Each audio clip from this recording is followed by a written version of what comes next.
Pernahkah kamu memperhatikan bahwa orang-orang yang paling berpengaruh seringkali bukan mereka yang paling keras berbicara, tetapi justru mereka yang tenang, penuh pengendalian diri, dan tidak mudah terpengaruh oleh keadaan?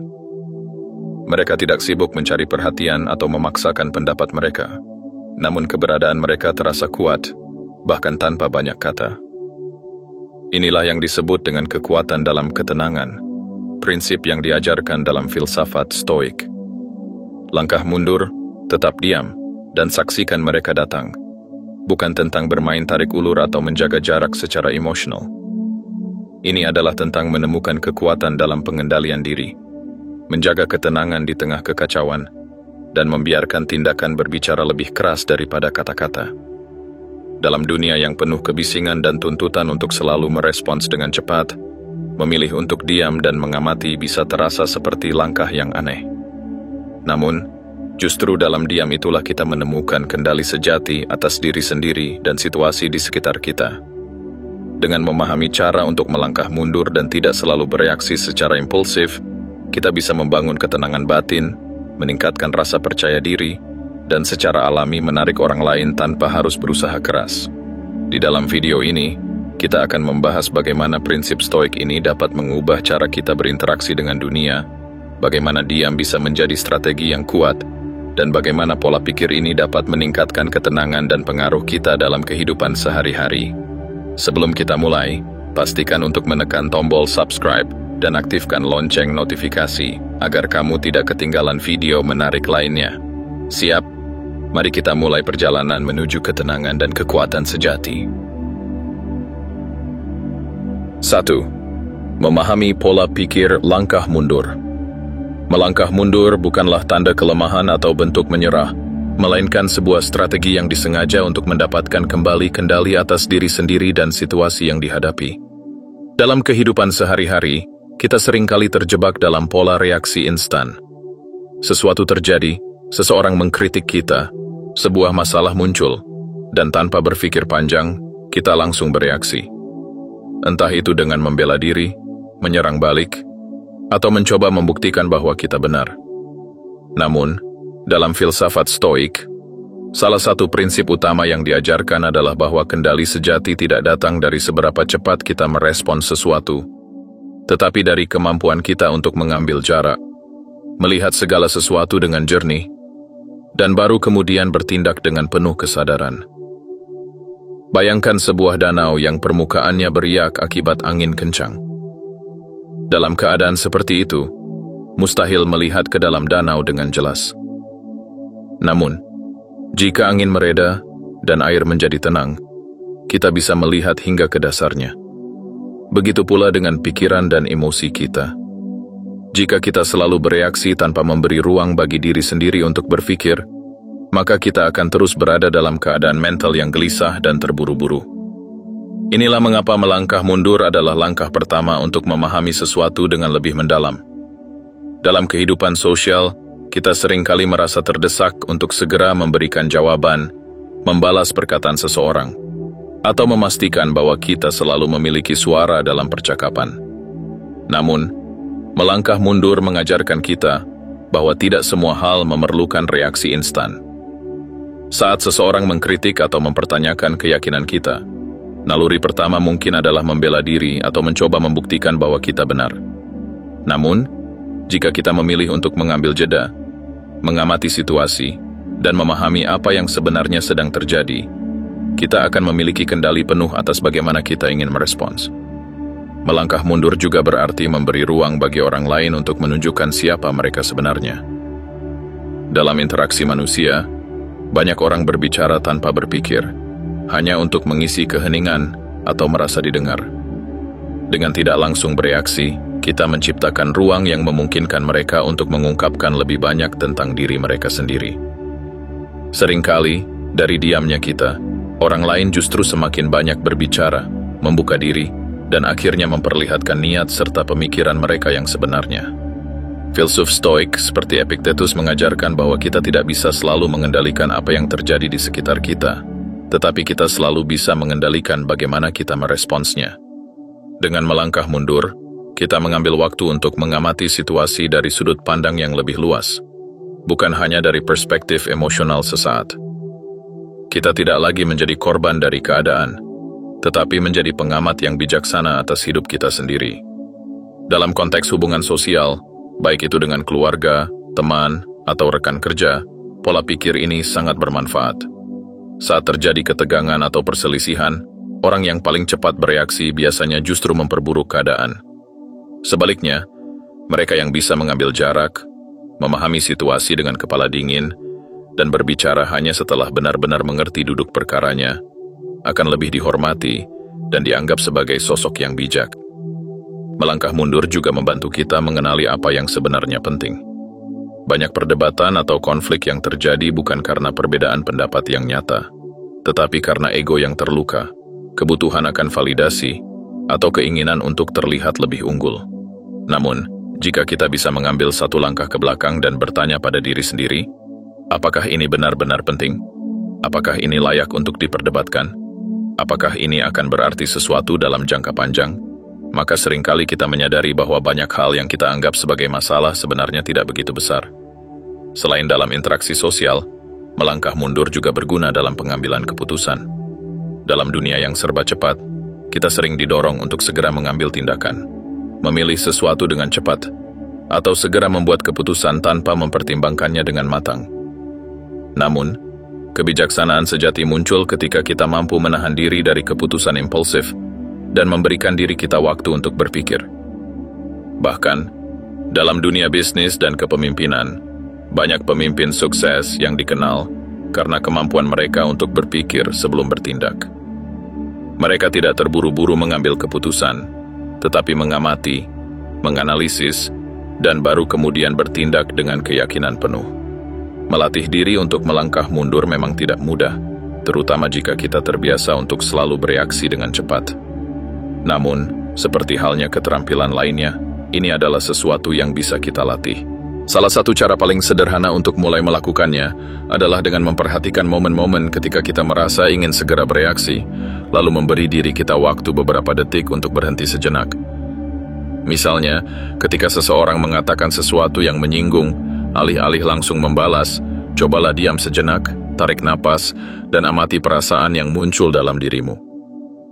Dengan cara ini, kamu mulai melatih otot mental untuk tidak bereaksi secara otomatis, tetapi memilih bagaimana ingin merespons dengan sadar. Seiring waktu, pola pikir ini akan menjadi bagian alami dari dirimu. Kamu tidak lagi merasa perlu untuk selalu bereaksi terhadap segala sesuatu, tetapi bisa memilih kapan harus bertindak dan kapan lebih baik untuk membiarkan sesuatu berlalu. Dengan melangkah mundur, kita tidak hanya mendapatkan ketenangan batin, tetapi juga membangun citra diri yang lebih kuat, dihormati, dan penuh kebijaksanaan. Dan pada akhirnya, orang-orang akan mulai memperhatikan bahwa kamu berbeda, bukan karena kamu keras atau vokal, tetapi karena kamu memiliki kendali penuh atas dirimu sendiri dan cara kamu berinteraksi dengan dunia. 2. Kekuatan dalam diam. Mengapa diam bisa menjadi gerakan terkuat?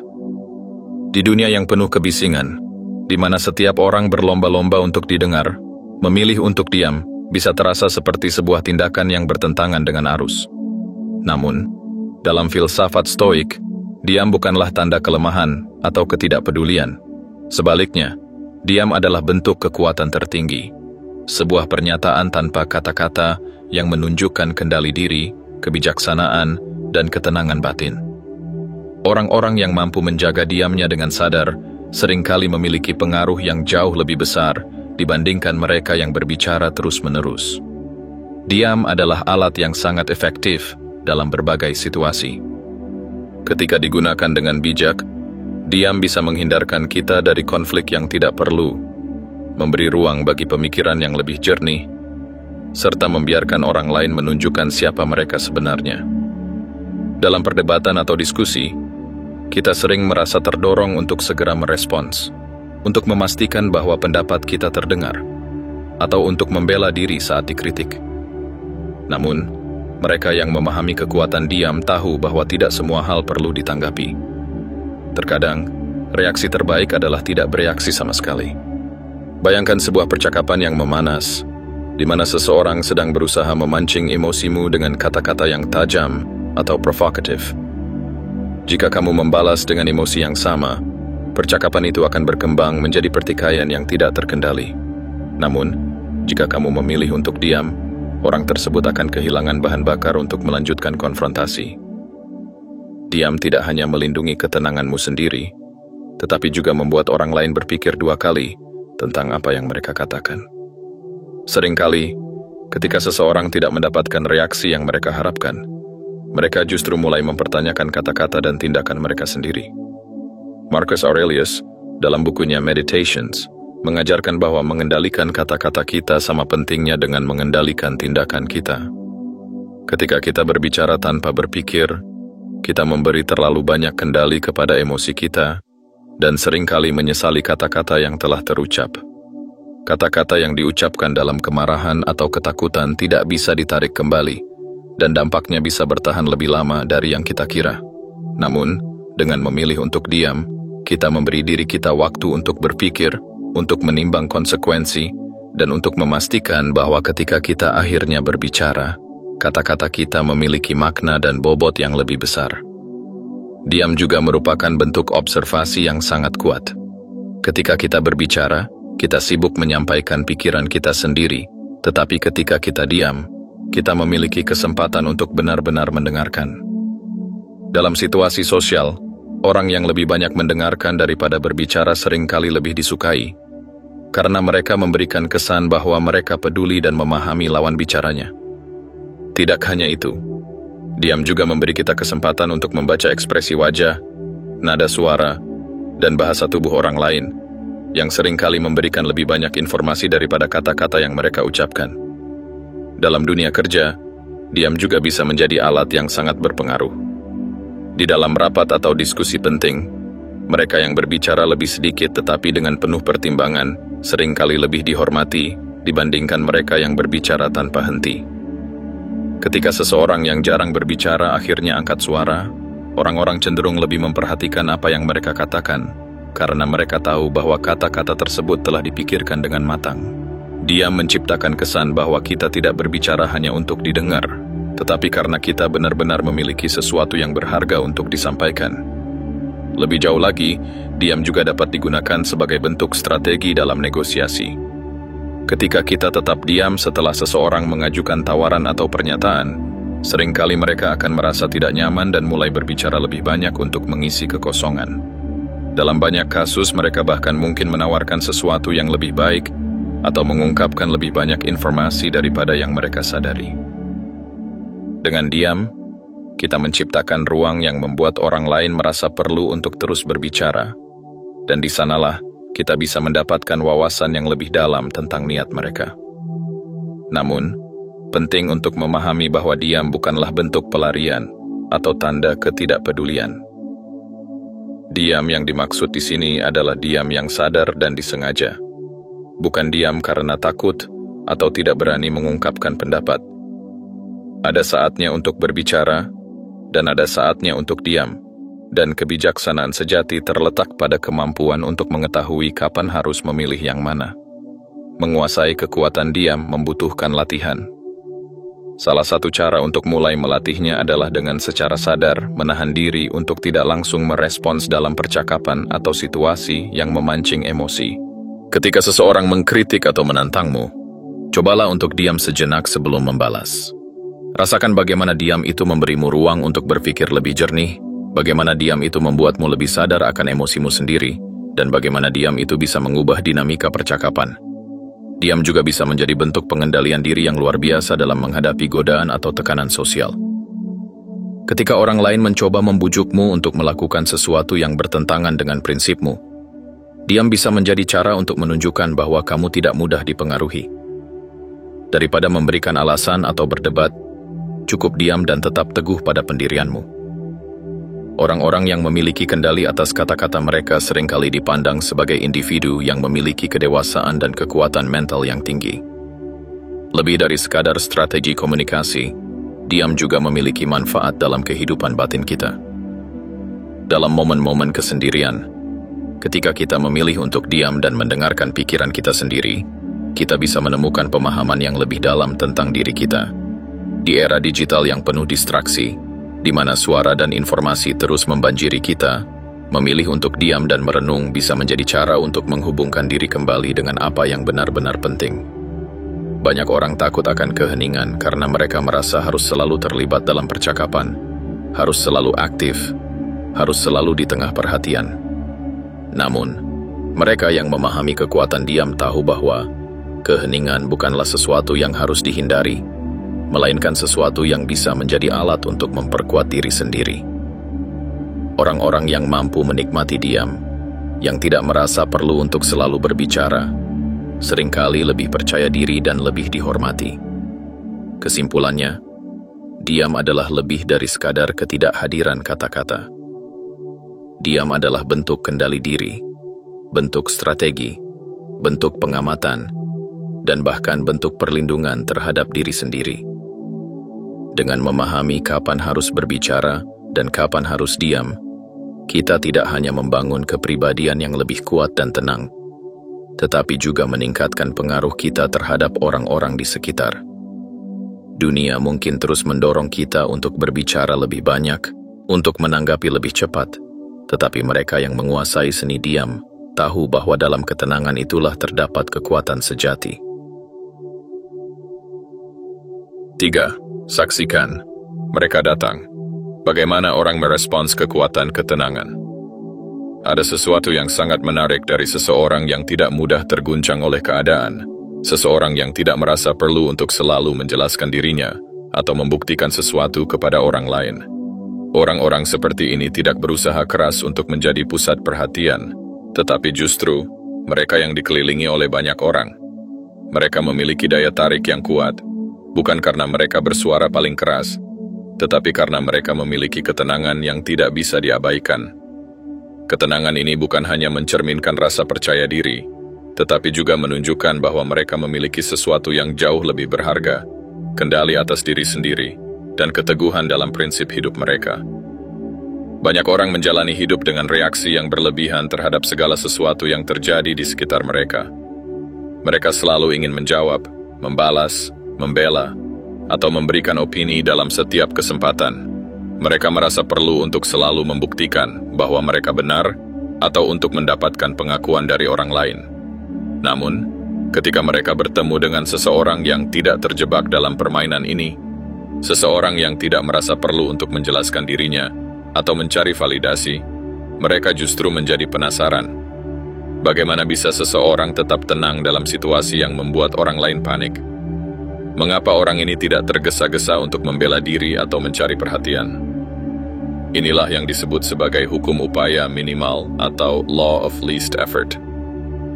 Prinsip ini menjelaskan bahwa semakin keras seseorang berusaha untuk mendapatkan perhatian atau validasi, semakin mereka tampak kurang berharga di mata orang lain. Sebaliknya, mereka yang tetap tenang, tidak terburu-buru, dan tidak mencari validasi justru tampak lebih berharga dan lebih dihormati. Ini adalah alasan mengapa dalam hubungan sosial, mereka yang tidak memaksa orang lain untuk menyukai mereka justru lebih disukai. Mereka yang tidak berusaha terlalu keras untuk membuktikan diri justru lebih dipercaya. Kekuatan ketenangan ini tidak hanya berpengaruh dalam interaksi sosial, tetapi juga dalam kepemimpinan dan dunia profesional. Pemimpin yang mampu tetap tenang di tengah kekacauan cenderung lebih dihormati daripada mereka yang panik atau terlalu reaktif. Ketika seorang pemimpin tidak mudah terpancing emosi, tidak terburu-buru dalam mengambil keputusan, dan tidak merasa perlu untuk terus membela setiap tindakannya, ia menciptakan aura kepercayaan yang membuat orang-orang di sekitarnya merasa aman. Orang-orang tertarik pada mereka yang memiliki kestabilan emosi, karena kestabilan itu memberikan rasa perlindungan dan kepastian dalam situasi yang tidak menentu. Coba bayangkan sebuah perdebatan atau konflik di tempat kerja. Sebagian besar orang mungkin akan langsung masuk ke dalam argumen, mencoba menyampaikan pendapat mereka sekeras mungkin agar didengar. Namun, ada satu orang yang tetap diam, mendengarkan dengan penuh perhatian, tidak bereaksi dengan cepat, tetapi juga tidak menghindar. Ketika akhirnya orang ini berbicara, semua orang langsung mendengarkan. Kata-katanya tidak banyak, tetapi penuh makna. Inilah kekuatan ketenangan. Ketika kamu berbicara lebih sedikit, tetapi dengan penuh keyakinan dan kedalaman, orang akan memperhatikan. Ketenangan juga menciptakan rasa misteri yang membuat orang tertarik. Kita cenderung penasaran dengan orang-orang yang tidak langsung membuka semua isi pikirannya, yang tidak selalu berbagi semua yang mereka rasakan atau pikirkan. Ada daya tarik dalam ketidakterdugaan mereka. Sebaliknya, mereka yang terlalu banyak bicara, terlalu sering menjelaskan dirinya sendiri, atau terlalu mencari pengakuan, seringkali kehilangan daya tariknya karena mereka tampak terlalu mudah dipahami dan ditebak. Selain itu, ketenangan dan pengendalian diri dalam komunikasi juga dapat mengubah cara orang lain memperlakukan kita. Ketika seseorang tahu bahwa kamu tidak mudah terprovokasi, bahwa kamu tidak akan tergesa-gesa merespons setiap hal dengan emosi, mereka akan berpikir dua kali sebelum mencoba memanipulasimu atau menguji kesabaranmu. Orang-orang yang terlalu reaktif seringkali menjadi target mudah bagi mereka yang suka mengambil keuntungan dalam interaksi sosial atau profesional. Namun, ketika kamu menunjukkan bahwa kamu bukan seseorang yang mudah dipancing atau terpengaruh, orang lain akan secara alami lebih menghormatimu dan tidak akan sembarangan menguji batas kesabaranmu. Lebih jauh lagi, mereka yang memiliki ketenangan dalam menghadapi konflik seringkali menjadi tempat perlindungan bagi orang lain. Dalam kehidupan sehari-hari, banyak orang yang hidup dalam keadaan emosional yang tidak stabil. Mereka merasa cemas, marah, atau tertekan oleh berbagai masalah.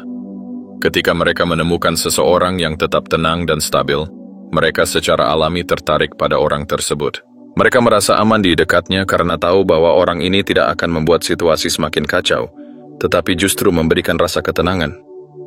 Ini adalah alasan mengapa dalam hubungan pertemanan, atau bahkan dalam percintaan, seseorang yang memiliki ketenangan emosional seringkali lebih menarik daripada mereka yang terlalu banyak berbicara atau bereaksi berlebihan. Namun, membangun ketenangan ini bukanlah sesuatu yang terjadi dalam semalam.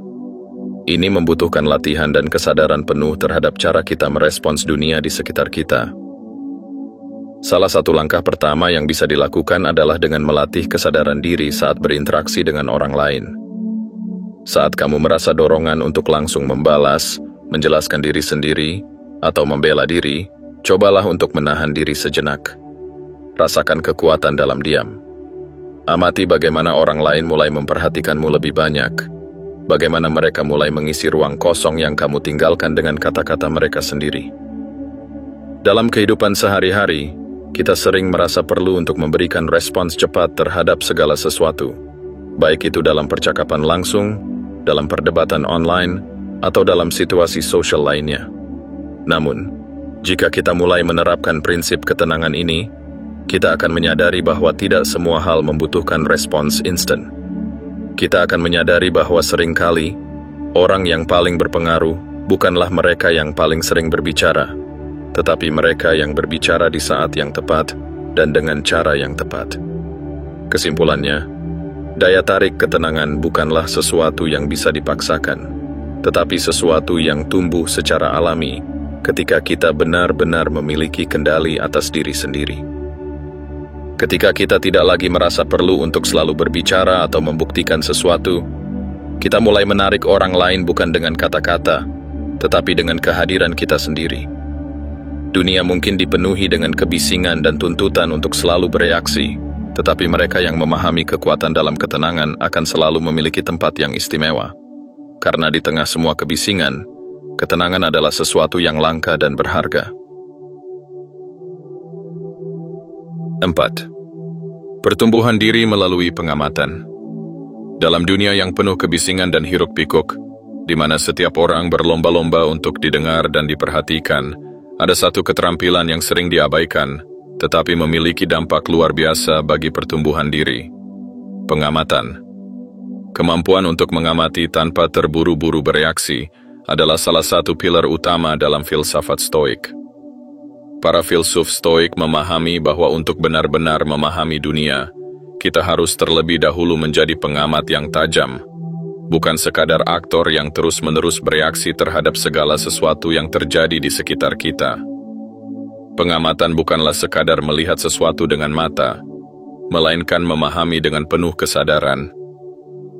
Ini adalah keterampilan untuk membaca situasi, memahami emosi, dan menangkap detail yang mungkin terlewatkan oleh mereka yang terlalu sibuk berbicara atau bereaksi.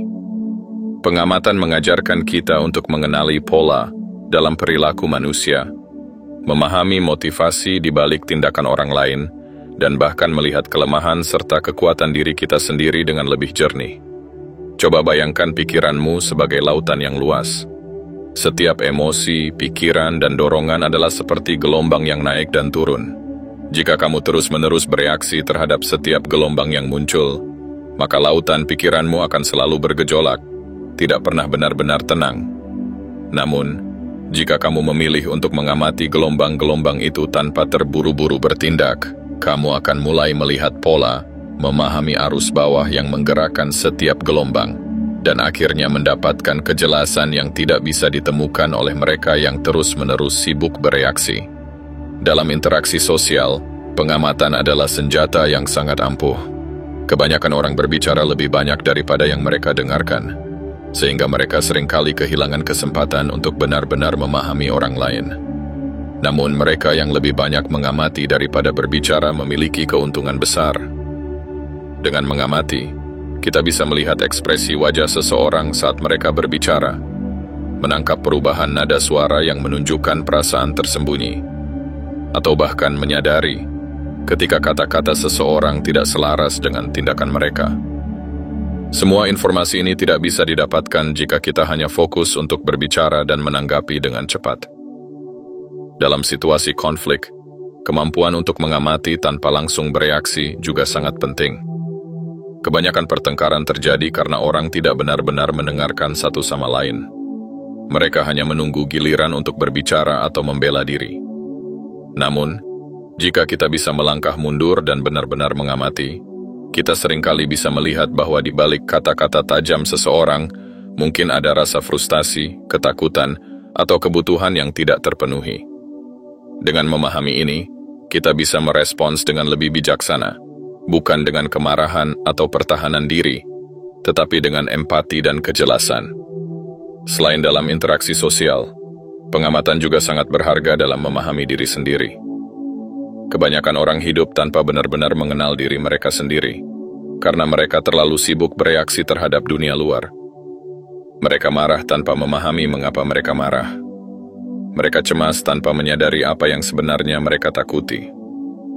Mereka merasa tidak puas, tetapi tidak bisa menjelaskan apa yang kurang dalam hidup mereka. Dengan melatih diri untuk mengamati pikiran dan emosi kita tanpa langsung bertindak, kita mulai mengenali pola dalam diri kita sendiri. Apa yang memicu emosi kita, bagaimana kita merespons tekanan, dan di mana letak kelemahan serta kekuatan kita. Sebagai contoh, bayangkan kamu sedang dalam perjalanan ke tempat kerja, dan seseorang di jalan memotong jalurmu dengan kasar. Reaksi otomatis kebanyakan orang mungkin adalah marah, mengumpat, atau membunyikan klakson dengan agresif. Namun, jika kamu telah melatih diri untuk mengamati alih-alih bereaksi, kamu akan berhenti sejenak dan menyadari bahwa kemarahan yang muncul sebenarnya bukan hanya karena insiden kecil itu, tetapi mungkin karena kamu sudah merasa stres sejak pagi, atau karena kamu memiliki kebiasaan bereaksi berlebihan terhadap hal-hal kecil. Dengan pengamatan ini, kamu mendapatkan wawasan tentang dirimu sendiri dan bisa mulai mengendalikan respons emosionalmu dengan lebih baik. Pengamatan juga bisa digunakan untuk meningkatkan pengambilan keputusan. Banyak keputusan yang buruk dibuat karena orang bertindak terlalu cepat tanpa memahami situasi sepenuhnya. Mereka mengikuti dorongan hati, terburu-buru mengambil tindakan, atau membuat keputusan berdasarkan asumsi yang salah. Namun, mereka yang menguasai seni pengamatan tahu bahwa keputusan terbaik seringkali datang dari kesabaran. Dengan mengambil waktu untuk mengamati, kita bisa melihat berbagai kemungkinan yang mungkin terlewatkan jika kita hanya mengikuti reaksi instan. Di dunia bisnis dan kepemimpinan, keterampilan pengamatan bahkan bisa menjadi pembeda antara pemimpin yang biasa-biasa saja dan pemimpin yang luar biasa. Pemimpin yang hebat adalah mereka yang bisa membaca situasi, memahami dinamika tim, dan menangkap isyarat halus yang menunjukkan adanya masalah sebelum masalah itu meledak. Mereka tidak terburu-buru mengambil keputusan hanya untuk menunjukkan bahwa mereka berani, tetapi mereka mengamati dengan cermat sebelum bertindak, sehingga keputusan mereka selalu berdasarkan pemahaman yang mendalam. Bagi mereka yang ingin mulai melatih pengamatan dalam kehidupan sehari-hari, ada beberapa langkah sederhana yang bisa dilakukan. Salah satunya adalah dengan melatih diri untuk mendengarkan dengan lebih baik. Saat seseorang berbicara kepadamu, cobalah untuk tidak langsung memikirkan bagaimana kamu akan merespons. Sebaliknya, fokuslah pada kata-kata mereka, nada suara mereka, bahasa tubuh mereka. Perhatikan apakah ada sesuatu yang mereka sembunyikan, atau apakah ada ketidaksesuaian antara apa yang mereka katakan dan bagaimana mereka mengatakannya. Dengan melatih kebiasaan ini, kamu akan mulai melihat dunia dengan cara yang berbeda, bukan hanya sebagai tempat untuk bereaksi, tetapi sebagai sesuatu yang bisa dipahami dengan lebih dalam. Cara lain untuk melatih pengamatan adalah dengan menulis jurnal reflektif. Setiap hari, luangkan waktu untuk menulis tentang apa yang kamu perhatikan dalam dirimu sendiri dan orang-orang di sekitarmu. Apa yang membuatmu merasa bahagia? Apa yang memicu emosimu? Bagaimana orang-orang bereaksi dalam situasi tertentu? Dengan mencatat pengamatan ini secara teratur, kamu akan mulai melihat pola yang sebelumnya mungkin tidak kamu sadari, dan ini akan membantumu memahami dunia dengan cara yang lebih mendalam dan bijaksana. Kesimpulannya, pengamatan adalah salah satu alat paling kuat yang bisa kita gunakan untuk meningkatkan diri. Dengan mengamati tanpa langsung bereaksi, kita bisa memahami orang lain dengan lebih baik, mengendalikan emosi kita sendiri, membuat keputusan yang lebih bijaksana, dan bahkan meningkatkan pengaruh kita dalam kehidupan sosial dan profesional. Mereka yang menguasai seni pengamatan tidak hanya lebih tenang dan lebih bijaksana, tetapi juga lebih dihormati oleh orang-orang di sekitar mereka. Dunia mungkin terus mendorong kita untuk bereaksi lebih cepat dan berbicara lebih banyak, tetapi mereka yang memilih untuk mengamati lebih dulu akan selalu memiliki keunggulan, karena dalam pengamatan yang tajam, terdapat kebijaksanaan yang mendalam. 5. Mengintegrasikan prinsip stoik dalam kehidupan sehari-hari. Mengaplikasikan prinsip langkah mundur, tetap diam, dan saksikan mereka datang, dalam kehidupan sehari-hari, bukanlah sesuatu yang terjadi secara instan.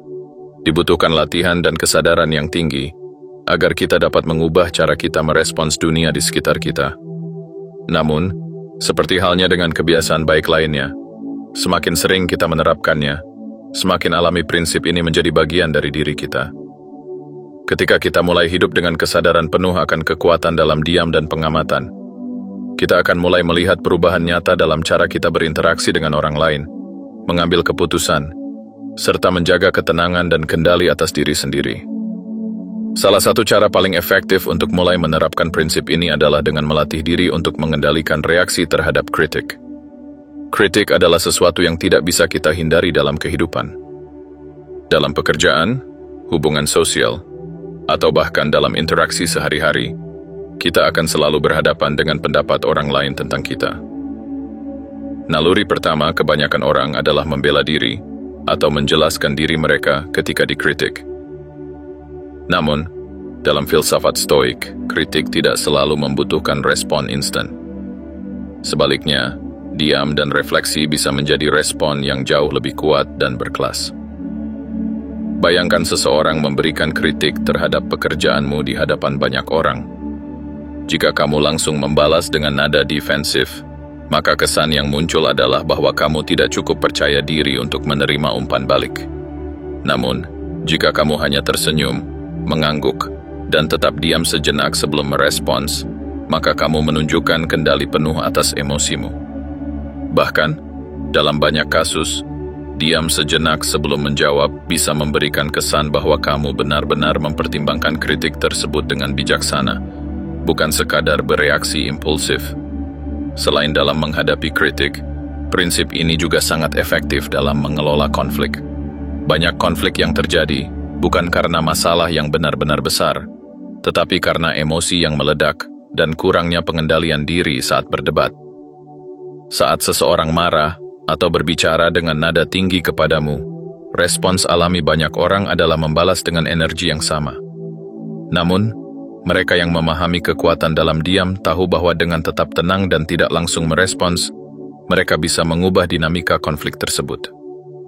Jika seseorang berteriak kepadamu dalam suatu argumen, dan kamu tetap diam, mendengarkan dengan ekspresi yang tenang, kamu akan membuat mereka bingung.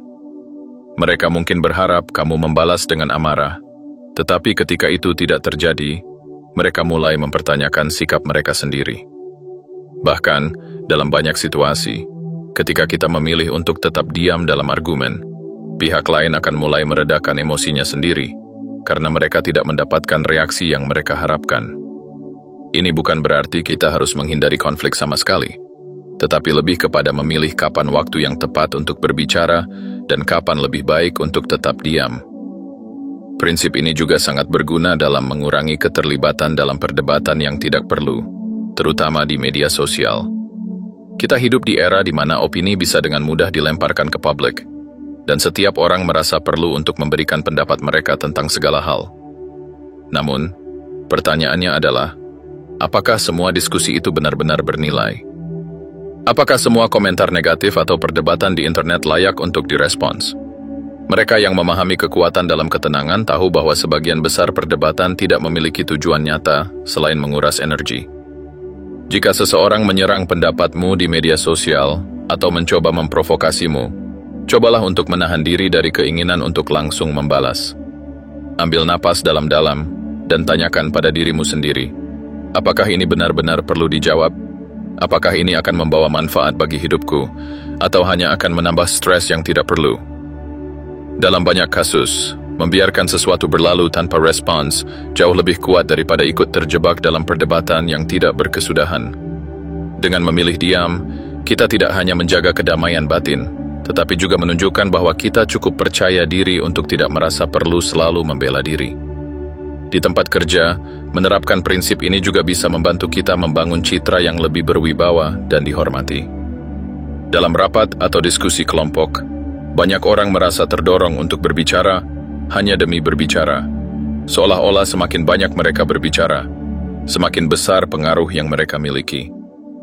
Namun, kenyataannya adalah, mereka yang berbicara lebih sedikit, tetapi dengan lebih banyak pemikiran, seringkali mendapatkan perhatian yang lebih besar.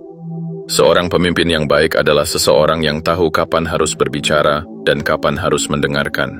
Jika kamu sering mengamati orang-orang sukses, mereka jarang berbicara secara berlebihan atau membuang kata-kata dengan sembarangan. Sebaliknya, mereka berbicara dengan tenang, memilih kata-kata mereka dengan hati-hati, dan hanya berbicara ketika mereka benar-benar memiliki sesuatu yang berharga untuk dikatakan. Hal ini menciptakan kesan bahwa setiap kata yang mereka ucapkan memiliki makna yang dalam, sehingga orang lain cenderung lebih mendengarkan. Mengembangkan kebiasaan untuk melangkah mundur sebelum bereaksi juga bisa membantumu menghindari keputusan yang tergesa-gesa dan tidak rasional. Berapa kali dalam hidup kita mengambil keputusan berdasarkan emosi sesaat hanya untuk menyesalinya kemudian? Dengan melatih diri untuk diam dan mengamati sebelum bertindak, kita bisa meningkatkan kualitas keputusan yang kita buat. Misalnya, jika kamu menghadapi situasi sulit di tempat kerja atau dalam hubungan pribadi, alih-alih langsung bertindak atau berbicara, cobalah untuk melangkah mundur dan berpikir. Beri dirimu waktu untuk mengamati situasi dari berbagai sudut pandang. Cobalah tanyakan kepada dirimu sendiri, jika aku bertindak sekarang, apakah ini keputusan yang aku buat dengan kesadaran penuh atau hanya reaksi impulsif? Dengan memberi jarak antara stimulus dan respons, kita memberi ruang bagi kebijaksanaan untuk berbicara, bukan sekadar emosi sesaat. Akhirnya, salah satu manfaat terbesar dari menerapkan prinsip ini dalam kehidupan sehari-hari adalah bagaimana hal itu membantu kita membangun hubungan yang lebih kuat dan lebih dalam dengan orang lain.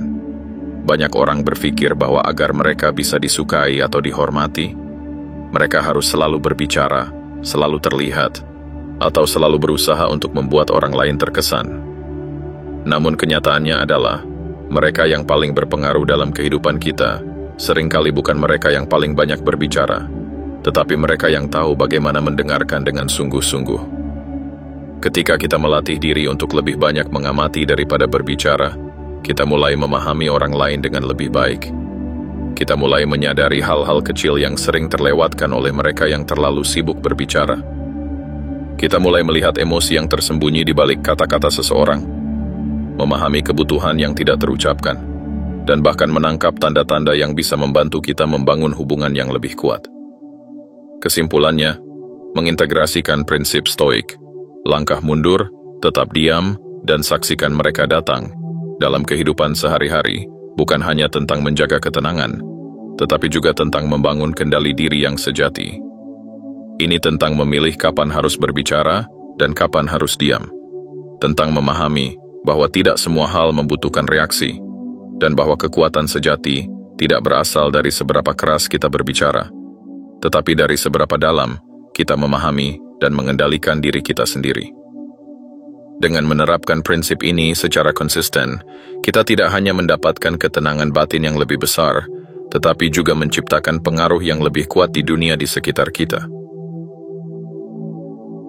Ketika kita memahami dan menerapkan prinsip langkah mundur, tetap diam, dan saksikan mereka datang, kita tidak hanya mengubah cara kita merespons dunia, tetapi juga mengubah bagaimana dunia merespons kita.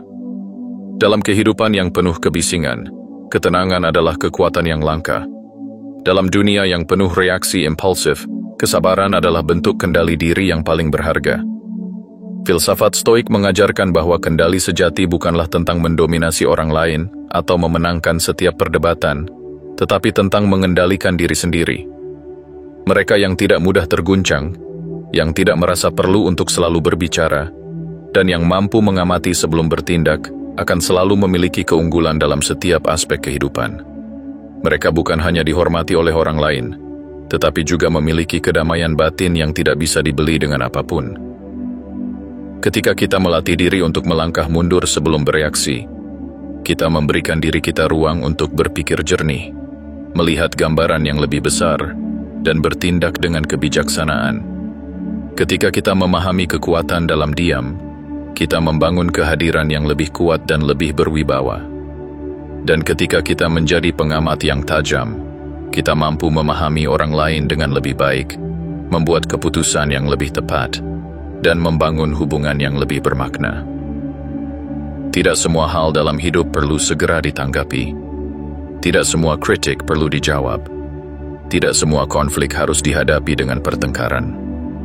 Dengan memilih diam dan mengamati, kita menunjukkan bahwa kita bukan bagian dari keramaian yang sibuk bereaksi terhadap setiap rangsangan, tetapi seseorang yang hidup dengan kesadaran penuh dan kendali diri yang sejati. Dunia mungkin terus berlari dengan kecepatan yang semakin cepat, tetapi mereka yang memiliki ketenangan akan selalu menjadi titik pusat di tengah badai. Mereka yang tidak tergesa-gesa, yang tidak merasa perlu untuk selalu menanggapi segalanya, akan selalu memiliki keunggulan. Jadi, mulai hari ini, cobalah untuk melatih diri. Ketika dorongan untuk bereaksi muncul, tarik napas, diam sejenak, dan lihat apa yang terjadi. Saksikan bagaimana dunia mulai meresponsmu dengan cara yang berbeda. Saksikan bagaimana orang-orang mulai memperhatikan kehadiranmu lebih dari sebelumnya. Dan yang paling penting, saksikan bagaimana ketenangan yang kamu bangun membawa perubahan besar dalam cara kamu menjalani hidup. Terima kasih telah mengikuti pembahasan ini. Jika kamu merasa prinsip ini bermanfaat, bagikan kepada mereka yang juga ingin menemukan kekuatan dalam ketenangan. Jangan lupa untuk terus melatihnya, karena ketenangan bukanlah sekadar sikap, tetapi sebuah perjalanan menuju kedewasaan dan kendali diri yang sejati.